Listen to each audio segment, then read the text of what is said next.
Welcome back to the channel. And we ain't really been talking about gaming news as of late because there haven't been really much going on in that gaming sector. But Xbox financial reports and stuff drop. And you know these articles always come at the Xbox financial reports. And you know the thing they love to point out the most is the fact that Xbox isn't pushing hardware. It's been 10 years since Xbox cared about the console race. 10 whole years, bro.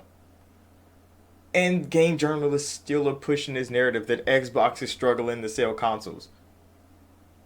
What are we on about, bro? Why are they still on about this?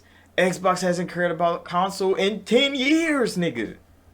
How many times I have to say this on this platform, bro? Xbox ain't cared about the console in 10 years. Yes, they still make one. Why? Because it's a great avenue to sell fucking software. But they know Microsoft is the greatest software company in the world. Literally number one in software. Why would they be working so hard to sell hardware? That's like them trying to beat Nvidia at making computer parts. Why would they do that when Nvidia makes good computer parts? Just use them. Sell them some software to use. That's exactly what Microsoft is doing with consoles. They still make PCs. They still got Surface over there. They still make plenty of computers. But you know what they're selling more? Windows software. To every company imaginable. They're selling plenty of Windows software. And they're going to continue to do it. And they're going to continue to be number one doing it. So why would they not do the same thing with games? Why would they not do the same thing with games? Yes, they can make their own console. It's not hurting their pockets to make a console. They're fine. We can make a console. They don't really have to sell it. They don't have to produce many of them either. Because they know, like, okay, if we're only selling this many, we don't have to keep producing all these consoles. But I think Sony ass is over there complaining, trying hard to get these consoles off the shelves. Because they need to sell these bitches. How else is their software going to go up? Microsoft don't have that. They don't have that problem. This article talks about it a little bit. But you know they draw more on Xbox is struggling to sell hardware. They're not even marketing their console because they don't care, bro. This has never been about the console. It ain't been about the console for 10 years. Can we drop it already? You know what they do reference in this motherfucker? That games and services is up 61%. Why didn't they make that the headline? That Xbox games and services is up 61% year over year. The fact that they announced that Game Pass prices were going up, which in this article they said, oh, it doesn't go in effect until September. No, the bitches already started. It started in July. It said it on Xbox.com. That means even the game journalists are uninformed about what the fuck is going on at Xbox. They don't do their research. But the fact that they don't put that as the headline, that games and services is up on Xbox 61%, but they do mention it in the article, and you know how they mention it? By throwing shots like, oh, if they didn't buy Activision, they would be down. Why do you think they bought Activision, bro?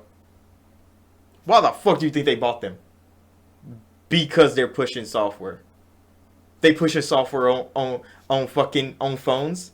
They pushing software on tablets. They pushing software on PCs. They pushing software on Xbox. You know they referenced Hi-Fi Rush, Grounded, and Sea of Thieves as big Xbox exclusives that left the platform. I could have swore Xbox's big three was Forza, Gears, and Halo. But all of a sudden, Microsoft's big exclusives is Sea of Thieves, Grounded, and fucking and fucking Hi-Fi. That is crazy. The narratives they push in these motherfucking gaming journalist articles. That is outrageous. I come and read these things for y'all for a reason, bro. It's because they're just gonna push narratives in these things. They're not gonna tell you the truth, and that's why I'm here to tell you the truth. So make sure that like button, subscribe. I'm not gonna talk about this too much. Xbox is doing fine. They're making money. That's exactly what companies want to do. How they do it shouldn't matter, especially to the gamer. If you want to partake in Xbox games, they give you the right to do it on almost whatever platform you want. Almost whatever platform you want. And if you're an Xbox nigga and you feel bad that, oh, I bought a console, sell it. Get a PC. They're widely available. You can get some cheap ones. You can get an expensive one. You can work real hard on one, or you can just get one from your friend. It doesn't matter, bro. As long as you're playing Xbox games, they don't fucking care where you do it. All the money goes back to Xbox. I talked about this during the Sea of Thieves dominating Sony sales charts. Like, Like 7 of the top 10 games were Xbox revenue games on PlayStation Store. Think about what that does to PlayStation's revenue. Because they're getting it, and where is it going? To Xbox. Goddamn, bro. What does that look like for them? What is their books looking like now that they're paying Xbox all this motherfucking money? That is what the narrative should be now. It shouldn't be Xbox isn't selling hardware, but they're not gonna mention it. Maybe in another 10 years. Maybe in another 10 years they'll talk about it, but not right now. So make sure to hit that like button, subscribe, and I'll see y'all in the next one.